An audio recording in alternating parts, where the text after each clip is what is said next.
Welcome, friends, to a new episode of our Heartful Conversations podcast.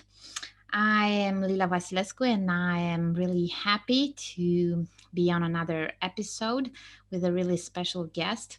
I have to admit, it's been quite difficult to choose one single topic to discuss with my guest today, as her range of expertise and experience is so complex and deeply meaningful in many fields. I am delighted and grateful to be with Christa Tinari today. Welcome, Christa. Thank you. Very happy to be with you. I want to give a bit of a background for our listeners about you. So, Krista has over 20 years' experience providing technical assistance, training, and program implementation in the education, training, and nonprofit sectors. Her expertise is in social emotional learning, peace and global citizenship education, violence and bullying prevention, anti bias education, and conflict resolution education. With a Master's of Arts degree in International Peace Studies and Conflict Resolution and a Bachelor of Arts degrees in Psychology. Krista is committed to helping organizations apply research based practices within schools and organizations in order to create a more equitable, compassionate, and peaceful world. Wow, that's a long list of extremely important domains that you have activated in for over 20 years, especially in this area of conflict resolution and mediation, and mainly facilitating processes for bringing more understanding and knowledge in the area of social emotional learning. I would say I am quite curious. If we could start off this way, to know a bit more about your primary motivation for doing this work, Krista, with conflict, and why is it so important that we address this topic of conflict resolution? Thank you for the warm welcome and introduction. I got interested in this field pretty early on, in probably during my college years. And it was because of the violence that I saw in the world around me and the few specific incidences that had impacted my loved ones and myself as well. And so at that point in time, I was dealing with a lot of really strong emotions, anger about things that were happening around me or that happened to people I loved. And I was looking for solutions to that. I was looking for ways to come to terms, with the violence in society, but not just to come to terms with it, to find ways of transforming it. And so I became really, really interested in peace education when I came across a book by Betty Reardon, who's known as the mother of the peace education field. And she wrote a book in the um, 80s, I believe, the late 80s, called Comprehensive Peace Education. And when I read that, it was like a whole discovery to me of a new emerging field, in this work of people who were studying and researching how we could use our educational processes, both formal and informal, to learn skills like empathy, perspective taking, conflict transformation, things like that. And so I began to study it, quite in depth at that point in time. And that's why I wound up going to do my master's degree in the work.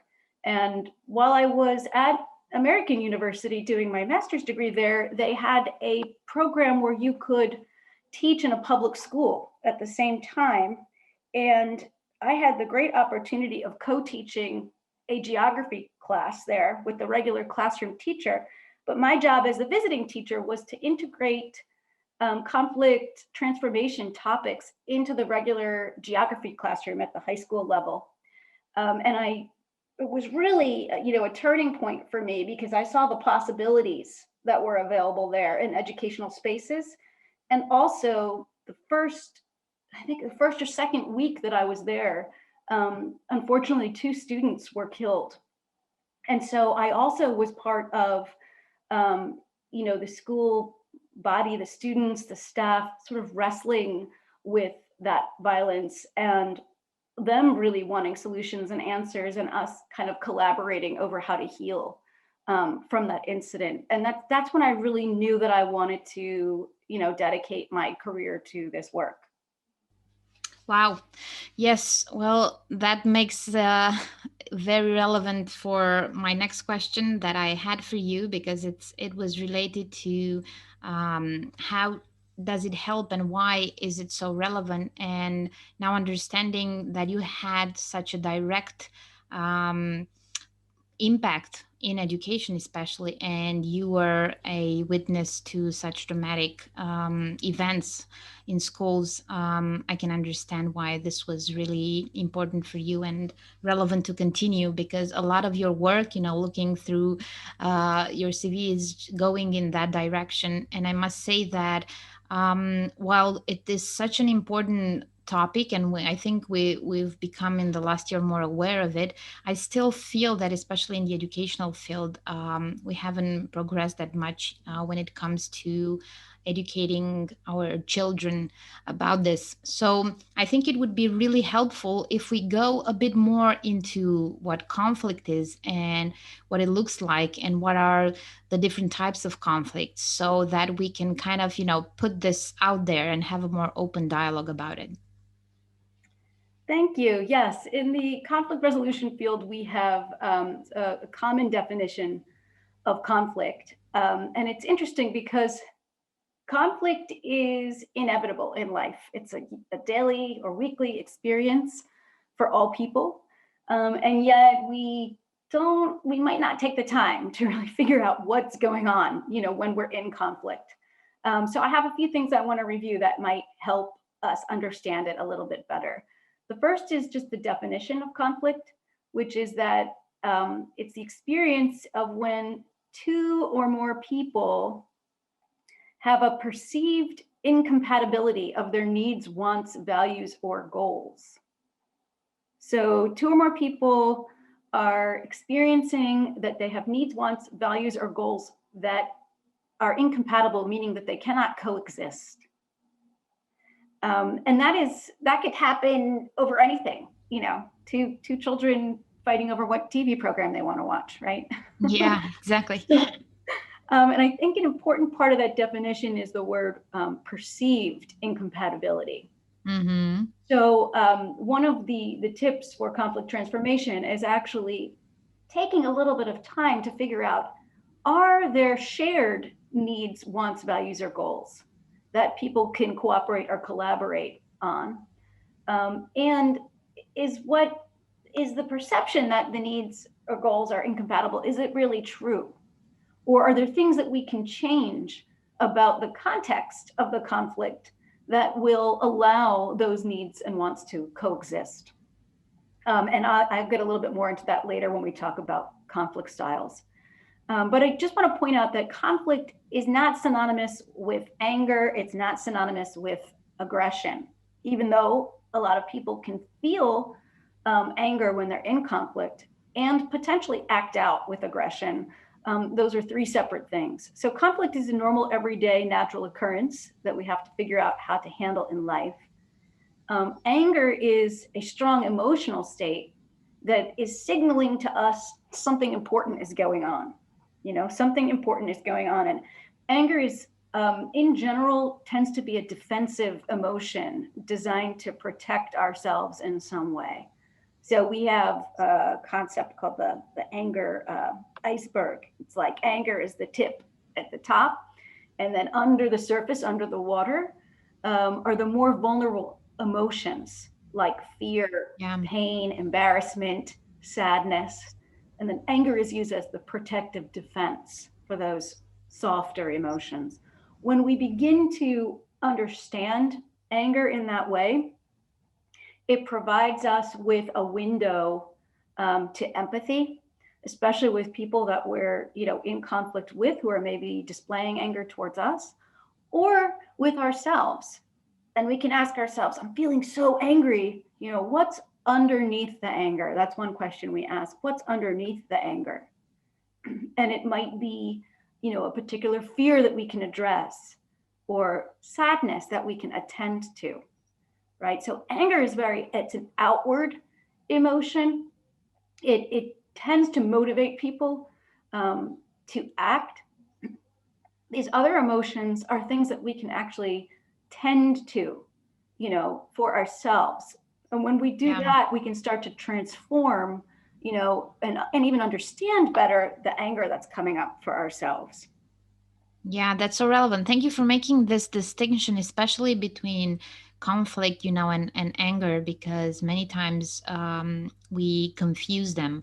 And it feels from what you told me that actually, when I think of conflict, usually, or even I think if you put it on Google and look for images or things like that, you see um, more people in conflict, and usually it's something that you portray outside of yourself. And it feels from what you've shared that it's sort of an invitation to be more curious to what's going on with you to begin with, right?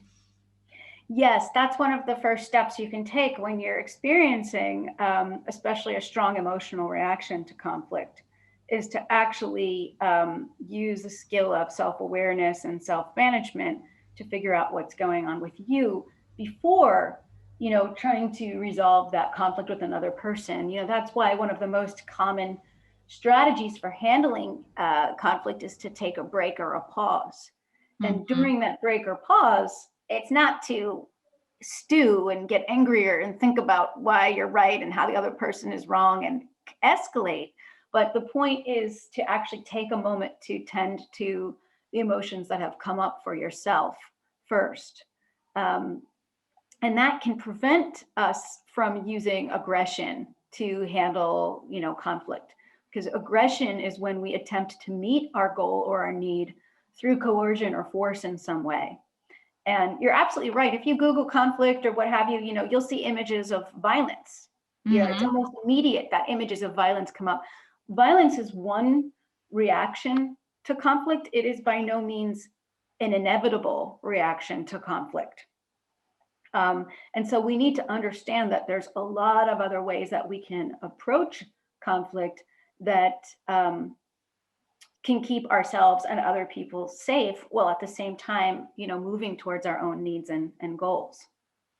But it's so hard, like you mentioned, this sort of invitation to come back to yourself and to use the self-awareness and self-management tools. But usually in the heat of the moment, it's just so hard to connect with that, to pause, to take a break, to feel like there's some space between that stimulus that has led you to that conflict and your reaction. So we rarely have a response that we have really given some time, and usually we just react. So how what would help in that sense to have that gap, to feel like there's more space? Because many times I feel myself right in the middle of it, and in an argument with someone, and then of course I regret it, and I think I promised myself that I would just take a break and take 5 minutes and then come back to it, but it rarely works. Why is that? Yeah, of course. I think this is a very human experience. So this is because of what's happening in our body and our brain when we're experiencing strong emotions related to conflict. Probably you're familiar, and listeners are familiar with the flight, fight, freeze response, which is our nervous system's response to perceived threat or stress in our environment, right? Yeah. And the reason why we have this response is to keep ourselves safe. If there's a threat, we have to either fight the threat, we have to try to hide from it, or we have to run away. And what this does is keep us safe, physically safe. But if we're dealing with something emotional, or a problem with someone, it unfortunately has an impact on our brain, where it shuts down a lot of the critical thinking parts of our brain, and it shifts us into reaction mode. Right. So that's Yeah. why you'll get like in the middle of the conflict, and then you'll realize, wait, what's happening? I got angry again, and I'm doing, I Yeah. yell it, and I told myself I didn't want to, but the reaction happens so quickly, because of this shift in our body that tries to protect us. So one way to help yourself with this is to just first of all know that that can happen, that we're susceptible to it, right? And then begin to be aware of recognizing clues or cues. And this is one of the reasons, by the way, why I really delved into social and emotional learning and emotional intelligence skills, it was after I had already done a lot of training and education in conflict transformation. I realized that we can have as many skills as we want. We can teach the steps of mediation, we can teach negotiation skills, we can teach all kinds of tools. But if people don't have the emotional intelligence skills, they actually won't be able to use those tools. You know, Mm-hmm. those tools they seem great, but like in the moment, they don't work. So we need to develop these the skill of emotional awareness first, which is awareness of our own body and how it reacts. Maybe we can attune to our heart starting to beat very quickly, and we can begin to notice that, you know, a little more regularly and say, okay, this means that I'm about to get upset or yell, Yeah. right? Yeah. So we can attune to physical sensations in our body that give us a clue about what's going on. We can also, through, I would say, reflecting and journaling, I use journaling a lot for this process, we can become more aware of the context in which conflict is most difficult for us. Maybe it's a particular person that we interact with. Maybe it is other factors like when you're in a rush and time of day and you're getting, you know, low on patience, right? You're more likely to perhaps go into an anger response to conflict. So there's a lot of contextual factors that impact the way that we react. And if we begin to become aware of those, then in the morning you can think of, okay, what, you know, I want to practice this skill of awareness, you know, just do a little quick scan of your day. What's happening today that could trip me up, you Mm-hmm. know? And so you just kind of try to prepare yourself mentally so that you're reminding yourself, I want to practice this skill. I need to remember it. You know, at what point during the day might I need this skill? Tell yourself ahead of time. And then another trick that I did when I was learning these skills early on was to actually create visuals that were visible. So maybe a note on a bulletin board, you know, in your office space, or something that you carry around with you that's a reminder. It seems a little, you know, a little off, I would say Well, unusual, actually, but it's a great idea. yeah, for myself, I find it to be incredibly helpful. Just a reminder, because you know we're having trouble reminding ourselves because in the moment it's hard. So we need to have other types of clues that Yeah. can Yeah. remind us. Yeah. Yeah, it's true because I realize many times that with all the good intentions, right? Even for people who are really putting the effort into this, and they try different personal practices to be more aware, to be more calm, to self-regulate. Sometimes you're just in the middle of it, and our brains, if we haven't been there on that pathway, neural pathway, long enough to really deepen it. It's hard. You go on the tracks that you normally would. So it takes quite some time before you learn to navigate through these situations in the way that you would want to. And these reminders, I've noticed, I've tried so many different things until I found something that works for me. And it was sort of like a bracelet on my hand with different Mm-hmm. knots. Like in the morning, I would put a knot and think this is for to remind myself I need to drink water, or this is to remind myself to take a break, and this. And Mm-hmm. I put as many knots as I would need for the day and try to remember. And anytime I would touch it during the day, the bracelet, I would remind myself. And in the beginning, even some family members or friends will say, this is kind of childish, and this is, but to be honest with you, it really worked. And I think that anything that works is good enough because it is hard. It's not an easy thing to do.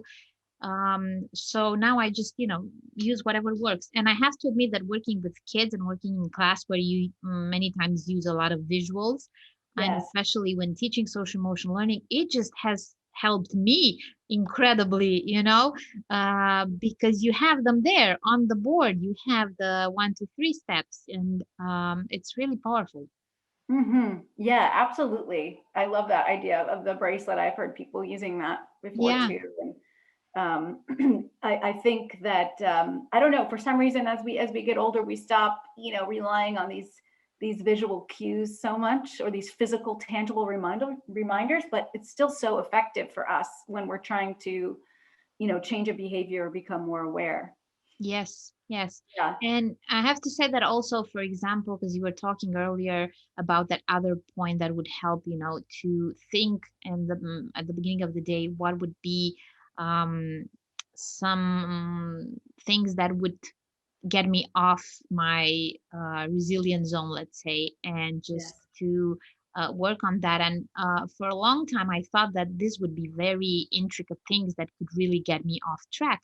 But then I Mm, realized, as I had my son, and realized, that with kids, and up until a certain age, it is basic needs. So if he's hungry, he doesn't even have to say it, because he starts getting, all crazy all of a sudden, and you can't really communicate with him. And then I realized, well, if I think about it, I'm quite the same when I'm hungry. yes. So you realize that you come back to these sometimes really basic needs, and just pausing and having a glass of water, or having something to drink, or just trying to um, be with yourself for a few minutes and recharge, is sometimes it is as simple as that. But I got caught in this trap of, to get into how to be better at conflict management. No, you have to get to these, courses, and follow these 1, 2, 3, 10 steps and all of that. So you kind of make it impossible for yourself to get there, when it's, I think, maybe daily practices. Hmm.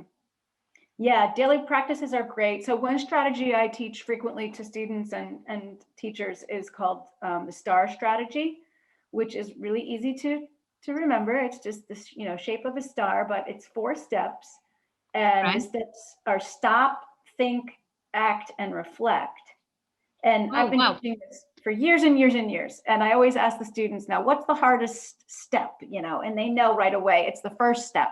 It's the stop, the stop step. So we go over a lot of strategies. How can you recognize in the moment you're upset and you need to take time to cool down? And then what are some, strategies you can use that will help you, like you said, get into your resilience zone, reset.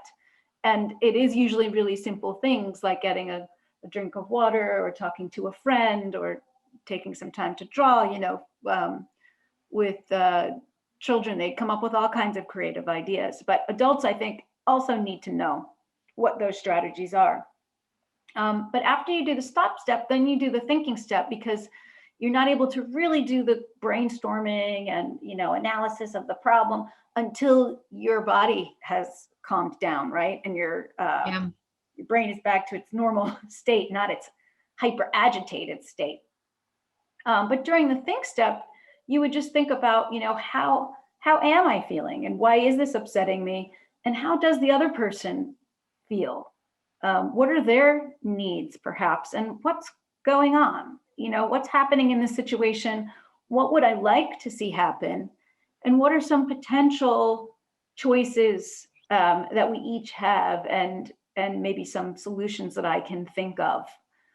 So the thinking step includes a lot of different things, and I do think it's helpful to journal during that process, or write some things down, kind of think it through.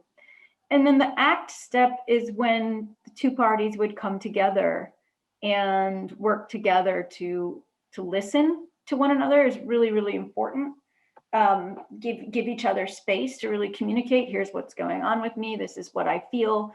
This is what I need.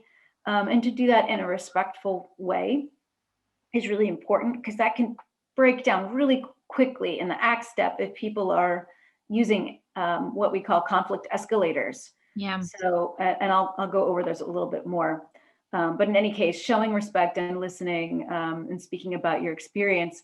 And then if both parties are willing, then to just come up with some solutions. What can we do that would meet our needs in this situation? And they would then choose a solution, that would work.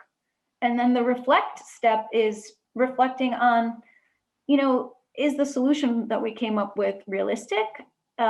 Is it working?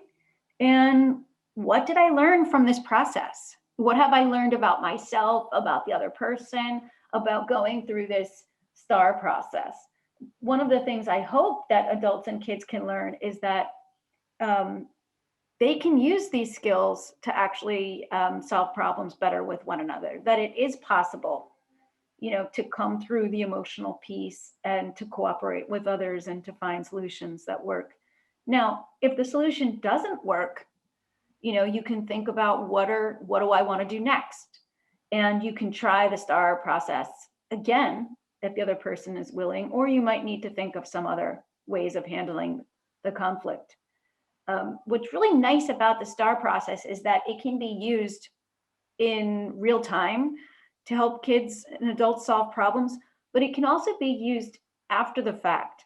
So, you mentioned earlier, I mean to do it right, and then I get Yeah. carried away and I'm in this fight or argument. After the fact, you can sit down and think to yourself, um, how could I stop next time, when this kind of thing starts to happen? What do I think now about what happened, what I did? What's the action I want to take at this point? Maybe it's an apology, or maybe it's approaching the other person using invitational language, maybe saying something like, I don't feel comfortable with the interaction that we had, and I'm wondering if we can talk about it Mm. or try again, something like that. And then reflecting, what were the factors that contributed to the situation turning out the way it did, and what can I maybe do differently next time? And I've coached some people to work on their skills, and they've kind of kept a journal with these, STAR steps on it. And as things happen on a weekly basis, they write about it and they reflect on it. And that can be a really effective way of improving your skills. Yeah, I really like this method, and I think that that last step, and I know we've been addressing it a lot in school. The reflection part is extremely relevant, and sometimes if you don't stay enough on that step, all of the other steps might be compromised in a way. Because you need to stay longer with what has happened and to draw the conclusions, like you said. And it's a process that helps you learn more about yourself. So you kind of tick the boxes in that self awareness part, but also in the self management. And when you put it down, and I know a lot of people can be put off by this journaling part. And I know for a while I've been um, sort of trying to find other ways to do it, but I there's something really powerful about writing it down and journaling, whichever way is comfortable for you, but Mm-hmm. having that process, of reflection and then putting those things down, because otherwise, talking about what we were saying earlier with reminders, it just, life happens the next day and you kind of sort of start all over again. Right, right. Yeah. Um, I mean, I think if you have a better way and it's working, great. But if you're looking for something else to help you, then I would encourage people to try the reflection piece.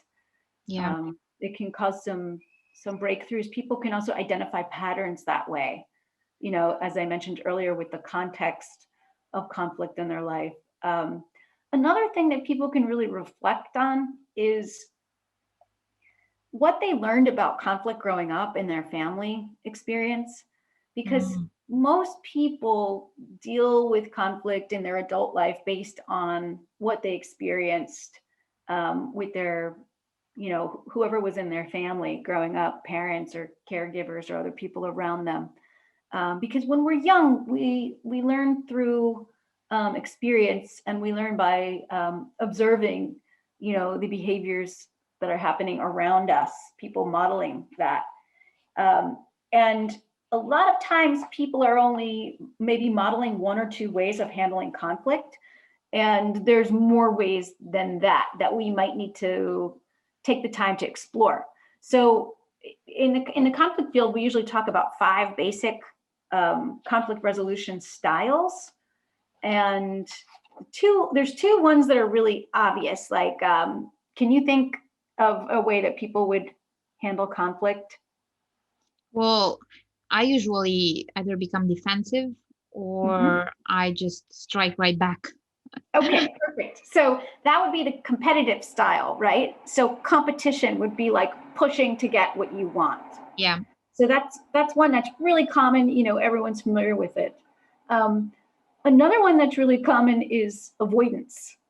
People who are just don't want to deal with conflict, would rather just not approach the person, not discuss it, hope that it goes away, right? Yeah. Another style is called accommodation. And that means that you give up what you want, and you give in to the other person. Okay, so those are three of the styles: competition, accommodation. Those are kind of opposites, competition and accommodation. And then avoidance. We have two other basic styles. And one is cooperation. So that is when you talk to another person and figure out how you can get a little bit of what you want, and how the other person can get a little bit of what they want. And then the fifth style is collaboration. And collaboration is when you come together with another person and actually put all of your needs and wants on the table and brainstorm new options for meeting your needs that probably neither of you had thought of before. These are new options that you can only think of it, with the other person, because if you do it on your own, you don't really know what the other person wants or what they would even consider. So not a lot of people growing up have great role models for collaboration. Right? Yeah, for sure. And it's so interesting to hear that there are, so many types of models that we could have, like, just as you were telling them, I was thinking, the ones that I could recognize in my childhood. So that's really interesting. Yeah, and there's pros and cons to using each style. So it's not like one style is wrong and the other is right. It's all about being able to use some of the skills with each style depending on what's called for in any given moment, right? So competition can even be a good style if there's an emergency situation, if there's a physical threat. Sometimes competition makes sense, sometimes not.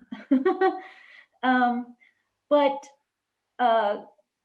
it's, let me put it this way, time is a factor in what style you want to use. Collaboration, for example, takes a lot of time.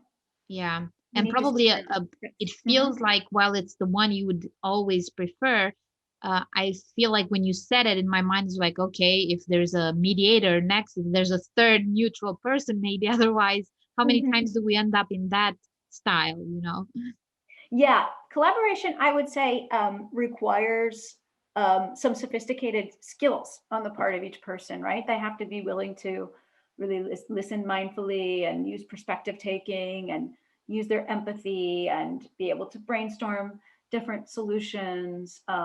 Also, the relationship is really important there. If you don't have a strong relationship and a sense of trust and goodwill, then collaboration can be very difficult or even impossible. So if you really, one of my tips for conflict resolution is deal with feelings first, not issues. Secondly, relationships rule everything. Sometimes you can manage conflicts by just not even focusing on the conflict itself, but just taking steps to build your relationship with that person. And little by little, building more trust, building more familiarity, building your relationship around things that have nothing to do with the conflict, right? A lot of times when people are in conflict with someone else, all of their interactions with that person kind of get stuck around that conflict issue. Yeah. And then when they're not doing that conflict piece, they're avoiding the person as much as they can. Yeah. So what they're missing there is the opportunity to build some kind of a relationship with a person that will allow you then to use cooperation or collaboration to solve the issue, because we need the trust there in order to do it.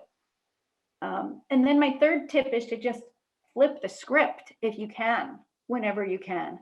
So normally, like if someone comes at you in anger or frustration, they expect you to come back to them with the same anger and frustration, right? So if you are able to react differently to the person with empathy or with understanding or with an invitation to talk, it sometimes it can help the person move into that cooperation space with you, right? Yeah, I think it would help. Can you think like of a real situation to give an example? Maybe not something you've been through or something you've noticed, in all these experience you've had, where Hmm. there was a conflict, sort of like how would that look like? Well, actually, I was just coaching someone recently because she had had a conflict with her daughter, um, and her daughter was upset with her because she didn't feel um, seen, and she didn't feel like her mother was giving her respect. Mm-hmm. And the mother was upset with the daughter for the same exact reason. She felt like her daughter wasn't giving her respect. And so I was speaking to the mother and I said, well, this is really interesting because your experiences are mirroring one another here. You're both feeling disrespected. Can we use that as a starting point for the conversation? Mm-hmm. Not you need to respect me, but hey, we have this in common and it's painful. It doesn't feel good to feel disrespected. I don't feel good. And I think what you're telling me is that you don't feel good either. Yeah. Can we start there? So, in that way, um, this is another tip for conflict transformation. Instead of approaching the conflict like it's you against the other person, so in this instance, it would be mother against the daughter, Yeah. them each saying, like, you need to respect me. No, you need to respect me. That's daughter against mother.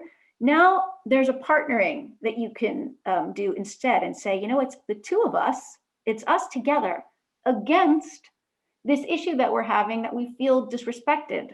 It's us trying to solve the issue of the sadness around the Mm. disrespect and how that's impacting us. So instead of me against you, it's the two of us against this problem. Oh, So wow. I really yeah, like that. yeah, that's an example of how you can flip the script. Yeah. Is you're reaching out to the other person and saying, this is hurting both of us and that concerns me. Yeah. So Abs- you're extending a hand. I care about you. Again, this is where the relationship comes into play.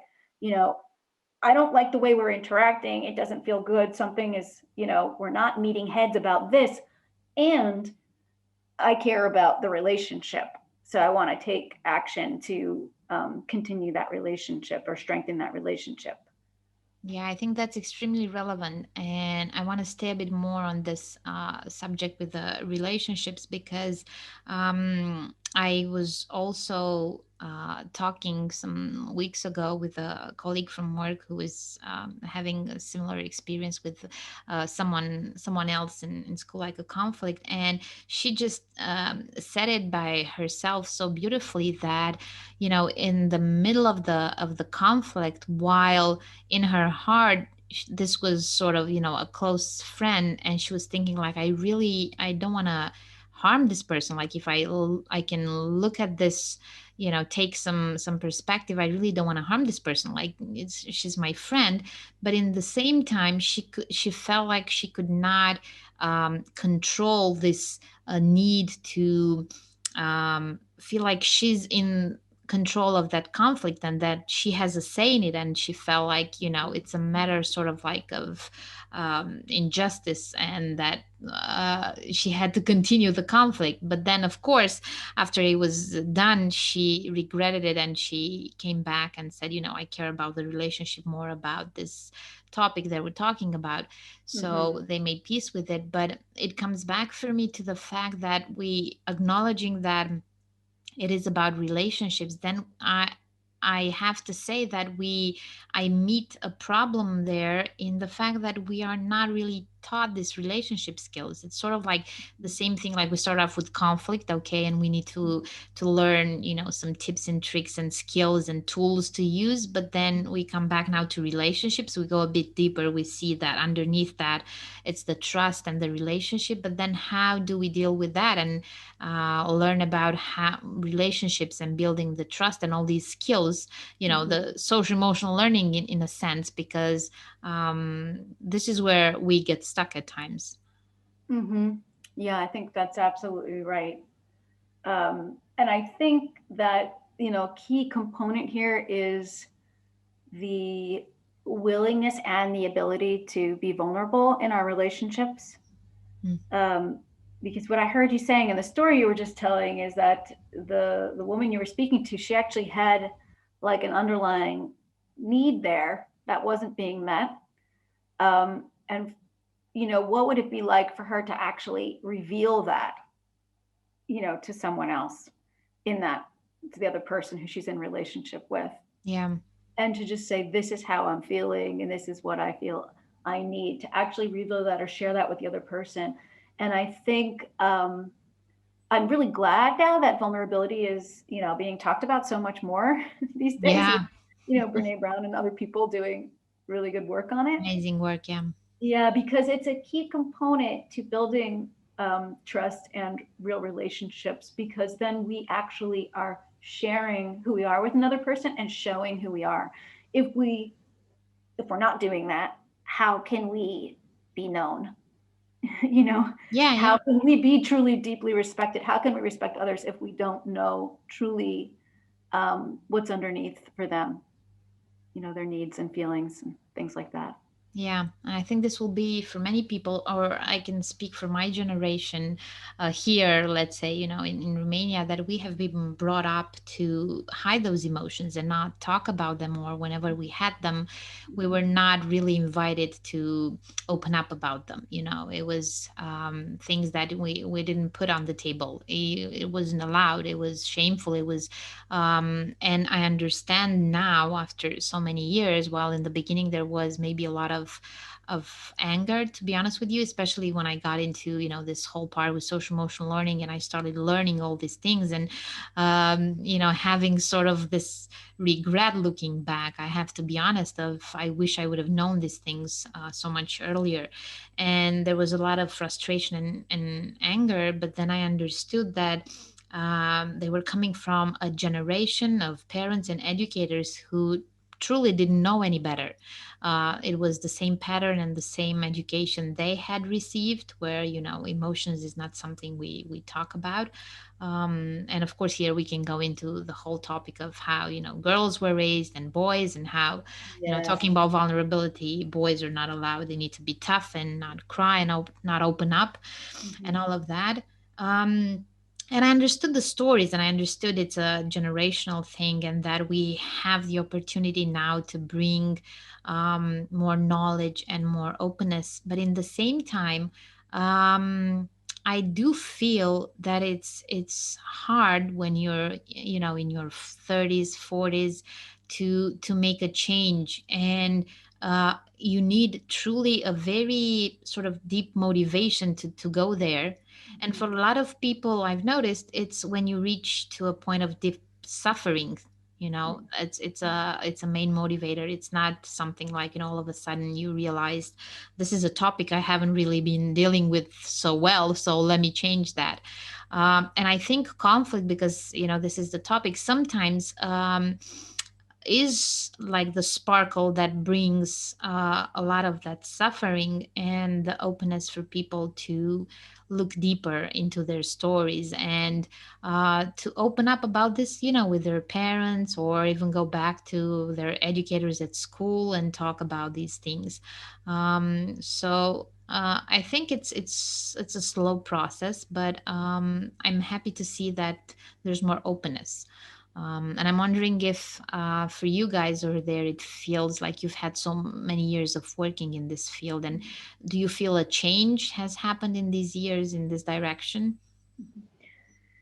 Yes, I feel like tremendous change has happened actually. Within the educational field, the work in violence prevention was starting very much so in earnest about 30 years ago. And then here in the United States, we had federal money that was going towards supporting violence prevention and peer mediation training for schools. So a lot of schools were adopting the peer mediation approach, which was teaching students conflict resolution process and some of the accompanying emotional intelligence skills, so that they could work out problems among their peers instead of peers going to the disciplinary process for that, perhaps unnecessarily. Yeah. doing that. And so that became very popular for a while. And then the social emotional learning movement got very big. And so now we have hundreds of curricula to choose from that help teachers and students work on emotional intelligence skills. And then the restorative practices field grew larger, which really honors the role of relationships and clear communication with one another in the process to understand people and to deal with harms that have happened in any community, whether that be a classroom or a town. So I just see so many developments, happening in the education field that is bringing this work to light, and I think it's had wonderful impacts. And what you said earlier about people wishing they had learned these skills sooner, I heard so much of that, especially when I was teaching a college level education course at Temple University. I was teaching educators to be, and it was a course called Conflict Resolution in Education. And it was kind of a survey course. We did bullying prevention, social emotional learning, restorative practices. Everything we did was around how to create a safe and caring environment, in your classroom. But the way that I led the class was experiential. So I had all my college students, practicing these skills and experiencing for themselves first. And many of them said, why didn't we learn this sooner? And many of them said, I'm going to use this with my children, my own children, first, and then try it when I become a teacher in the classroom. So I think the good news is people are really interested and eager to learn these skills and really grateful when we finally do introduce them. Yeah. Yeah. Well, that's extremely important, and I'm really happy that there's so many ambassadors sort of in the world doing this work, and while in the same time I feel like I'm in a bubble sort of because I'm in this area, and of course that I meet and talk with people who are doing similar work, and then sometimes you hear about these incredible conflicts out there in the world in different areas, and it does strike me sometimes, and I'm trying to sense how real I am. That's why I check sometimes with people to get the sense of how they feel this is going on. But I think we do come back to education, no matter where I go to, no matter, like, in the country right now in Romania, there's so many political conflicts and health issues, and there's so many problems, and everybody goes back to education, and how these people who are inducing so much suffering, in a sense, how uh, I find myself curiously asking myself how their childhoods might have looked like, and what are some of the traumas maybe they have been to, what education they've been exposed to, if they had learned in school anything related to how to deal with conflict. To me, this right now feels like such common sense, but I've never heard anybody talk about this as I was growing up. So I'm really hoping that this work will reflect itself in the next generations. Um, but I want to go back a bit, because you were saying earlier something about conflict escalators and the escalators, and I think that it's important to go into that a bit more, if because we have a bit more time. Sure. Yeah, that's great. I'd love to discuss that. So, a lot of us have learned to react to conflict in certain ways that actually doesn't help, makes the conflict worse. Obviously. And there's things that we can do to make conflict better.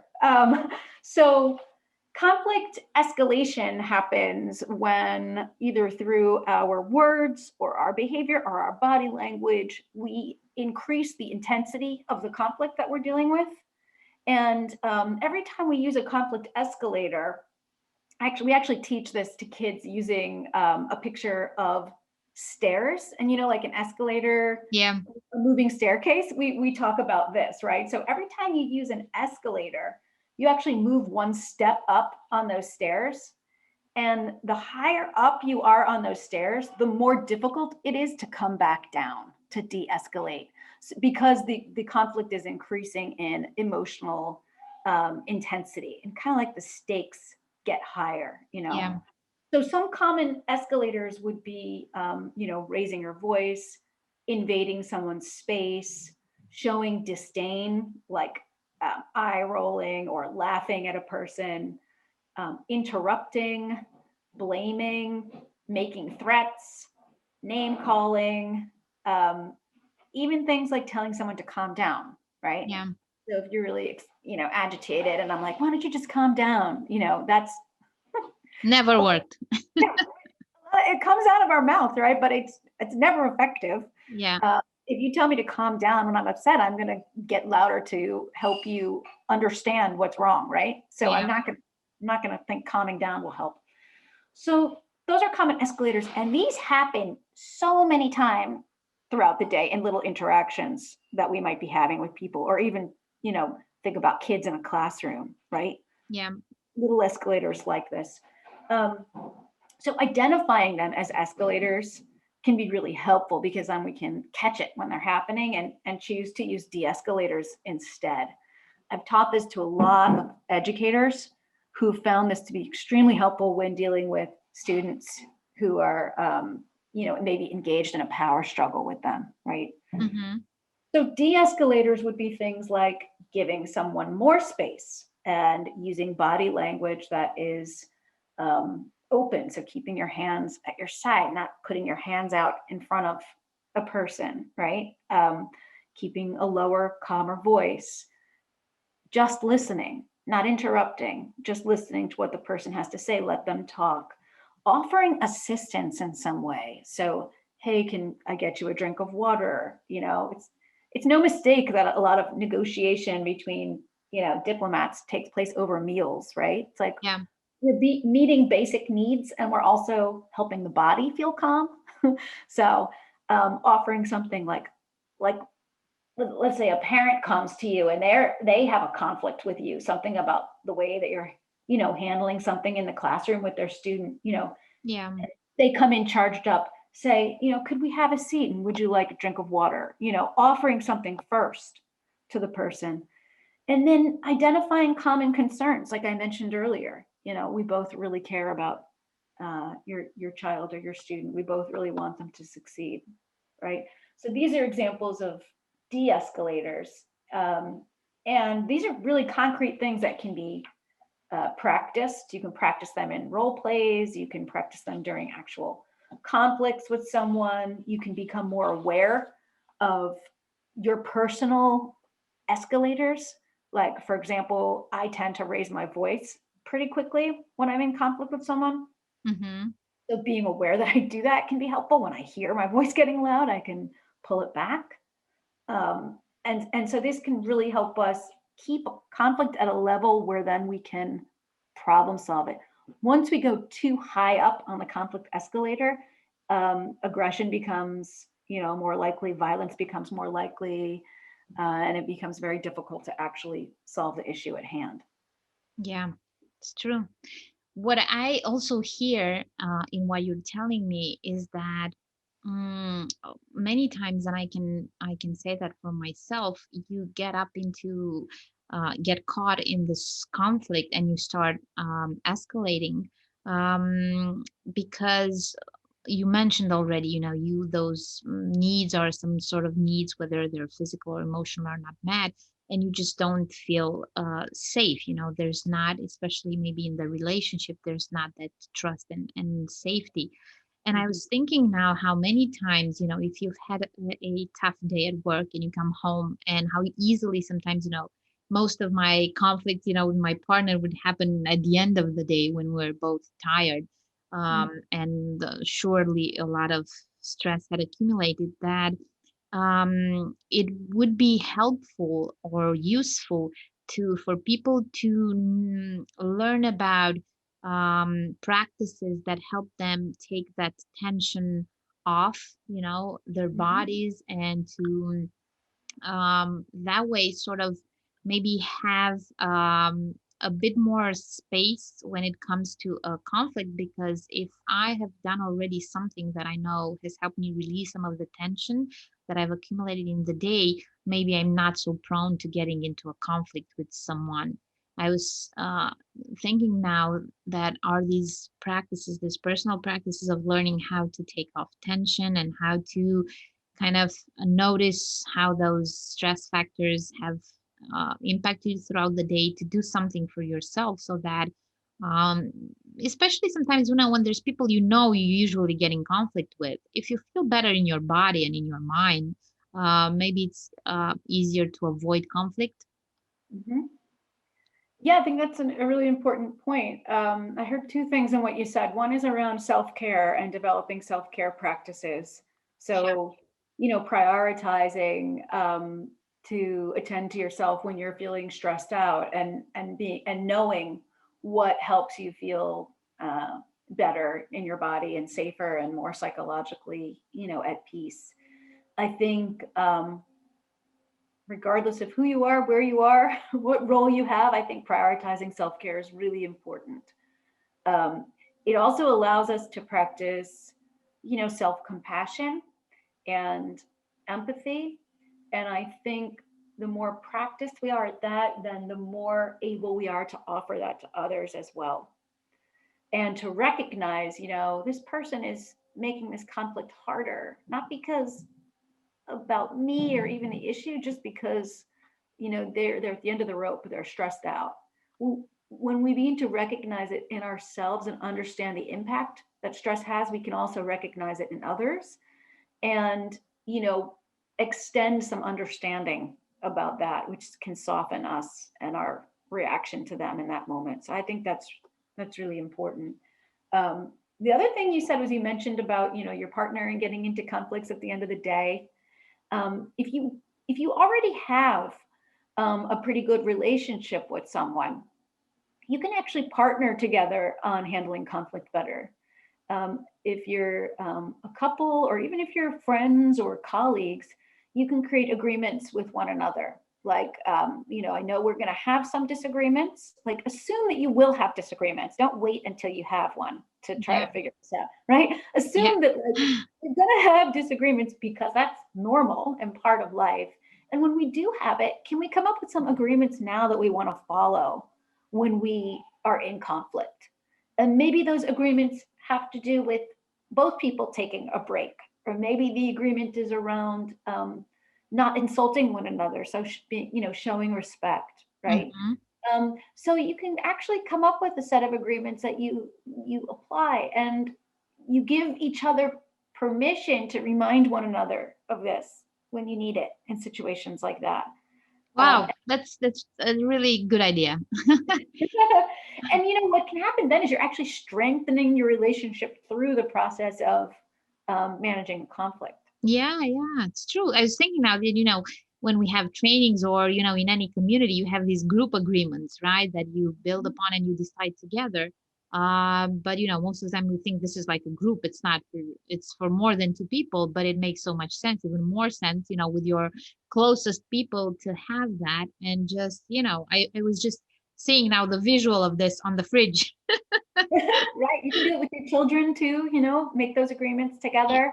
Yeah, And it yeah, won't be perfect, people are trying, right? So it's not going to be perfect. We don't want, perfect. yeah, but we agree um to try, because we care about each other and want to extend that care even into the difficult moments.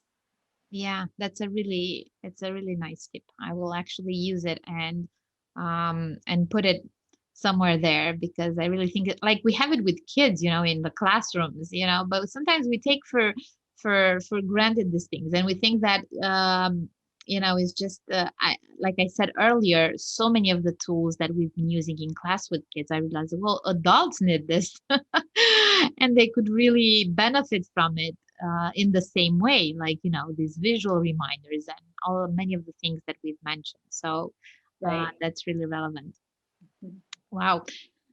Oh, it's I can't believe it's already been close to an hour. It's amazing. This is such a rich topic, and we could go into so many other directions. But I'm hoping we can invite you further on and continue this talk and many others, because I think it's much needed, especially now, I would say, forever. And this is something that's helpful at any given moment to talk about conflict. But because in this last year, and I've just experienced in the last month, so much tension building up in people, and of course conflict comes up so easily, that it was a topic that was worth mentioning. And I'm really, really grateful that you accepted the invitation, and that I'm hoping you will come back in some other episodes with other topics.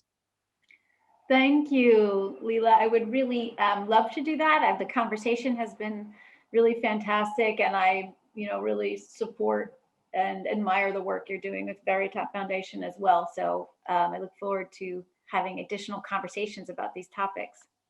Yes, me too. And to end with, because I had talking about reminders, I had put it somewhere, but the paper, it's not on my desk right now. But I wanted to ask you to end, to tell a little bit about the work, because actually this is how we've known each other, through the collaboration that Verita Foundation has with Emory University for the SE Learning Program. And I would really like if you can just to say a little bit about this program and what it is, because it is so much connected with our topic and with conflict resolution. Yes, I'd be pleased to. So I am senior instructional content developer and trainer with the Social, Emotional, and Ethical Learning Program that runs out of Emory University, and it runs out of a center called the Center for Contemplative Science and Compassion-Based Ethics. And the center is really concerned with supporting an exploration of secular ethics within education and within society that uses compassion as a foundation for that ethics. So compassion is the desire that all people be free from suffering, and the recognition that people want happiness, people want peace.